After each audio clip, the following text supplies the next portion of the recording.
ಇಸ್ತ್ರಿ ಪಟ್ಟುದು ಇನ್ನೊಂದು ವಿಡಿಯೋ ಕೊಡ್ತಾ ಇದ್ದೀನಿ. ಇದು ನಿಮಗೆ ಸಿಲ್ವರ್ ದೆನ್ ಕಾಪರ್ ಎರಡು ಮಿಕ್ಸ್ ಆಗಿ ಬಂದಿರುತ್ತೆ. ಇಡೀ ಸ್ಯಾರಿ ಫುಲ್ ಈ ತರ ಸ್ಟ್ರೈಪ್ಸ್ ಇರುತ್ತೆ. ತುಂಬಾ ಚೆನ್ನಾಗಿದೆ ಈ ಕಲರ್ ಕಾಂಬಿನೇಷನ್ ಎಲ್ಲ ನೋಡಿ. ಇದೆಲ್ಲ ಸಿಲ್ವರ್ ವರ್ಕು, ಸಿಲ್ವರ್ ಲೈನ್ಸ್ ಇದೆ ಸ್ಯಾರಿ ಫುಲ್ಲು.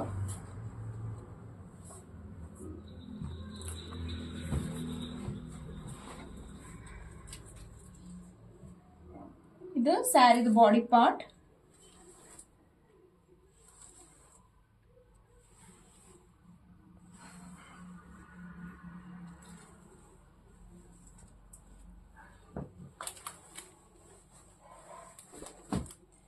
ಬ್ಲೌಸ್ ಬ್ರೊಕೇಡ್ ಅಲ್ಲಿ ಇದೆ.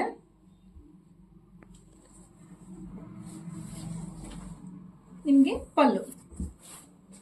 ಇದಂತೂ ತುಂಬಾ ಗ್ರ್ಯಾಂಡ್ ಆಗಿ ಕಾಣುತ್ತೆ. ಸಿಂಪಲ್ ಫಂಕ್ಷನ್ಸ್ ವೇರ್ ಮಾಡೋದು ತುಂಬಾ ಚೆನ್ನಾಗಿರುತ್ತೆ. ಇದು ಇಸ್ತ್ರಿ ಪಟ್ಟು ಸ್ಯಾರಿ 1500 ಆಗುತ್ತೆ. ಇದು ಸಿಲ್ವರ್, ಕಾಪರ್ ಅಂಡ್ ಗೋಲ್ಡ್ ಮೂರು ಜರಿ ಮಿಕ್ಸ್ ಆಗಿದೆ. Thank you.